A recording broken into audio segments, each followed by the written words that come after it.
Investing in the S&P 500 is one of the smartest and safest ways to invest in my opinion. It has a proven track record and has been around through a depression and multiple recessions and still comes out on top. But because it has over 500 companies within the fund, maybe some of the better companies aren't getting as much love as they should in your portfolio in order to make room for number 300 and below. For example, if you were to invest $10,000 into the S&P 500, you'd have only $660 invested in Apple and only $165 invested in Tesla, out of $10,000. If you know in your heart that these incredibly innovative companies are gonna crush it over the next 10 years, it makes sense to have a higher percentage of them, but it also makes sense to go with age-old wisdom and continue to invest in the S&P 500. So this video will teach you how to customize it while staying safe, but pushing the odds in your favor as far as biggest return possible.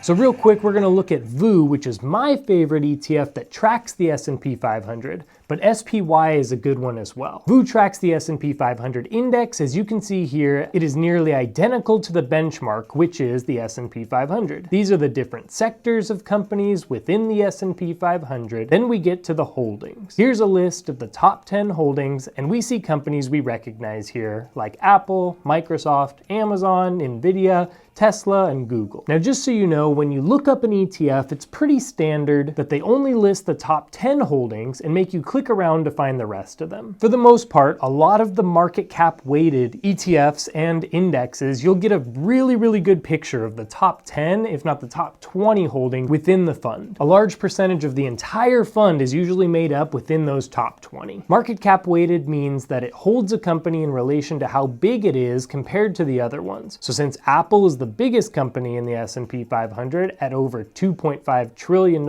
it will have a higher weighting than, say, Walmart at $400 billion, which is still huge. But as you can see, Apple makes up 6.60% of the entire fund. Walmart makes up 0.60% of the S&P 500. And as we look at some of these last companies that barely made it in, they only make up 0.01% of the entire fund. And I'm betting that you don't really care to hold Mohawk Industries or Alaska Airlines, but you've heard the stats and know the wisdom that owning the S&P 500 or another broad index like the total US stock market index are overall the smartest things to invest in as far as stocks are concerned. So what if you want to be invested in the S&P 500, but just upgrade it a little bit and customize it to fit your desires and wants? How can you do that in the safest way possible, and should you even do that? So let's figure out if that's even necessary. With $10,000 invested in the S&P 500, you would have $660 in Apple,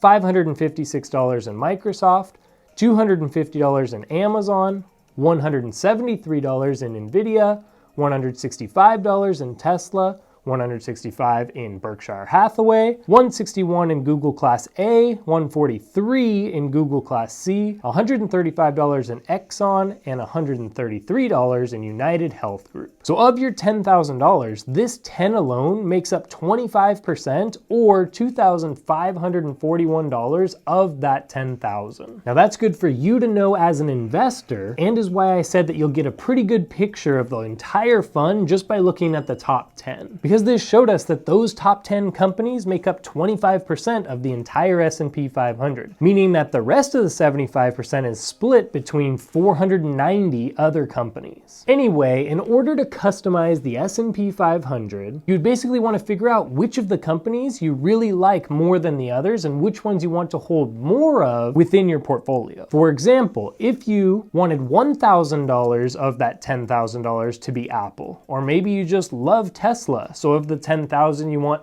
2,000 Tesla. Now, I personally wouldn't advise selling shares of VOO in order to make room for new companies. That's not personally how I would do it, but that's a way that you could do it if you wanted to. My thought is that your base should be the S&P 500 or maybe the total US stock market, and then on top of that, add in what it is that you want more of. So for example, for me personally, I absolutely love Microsoft for the long term. I'm buying that individual stock more than any other by far this year.